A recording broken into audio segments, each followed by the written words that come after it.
First, you need to take out all the ink sacs, and also you could have some tissues here.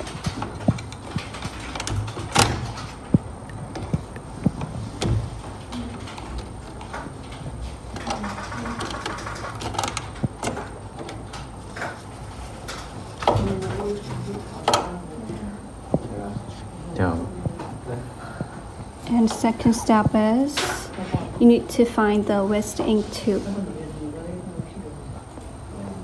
and find a syringe and make the syringe in.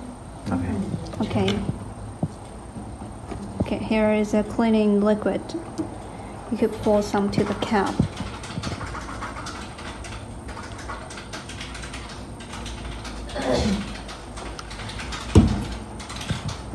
And this is syringe with a tube, so maybe you could extract some.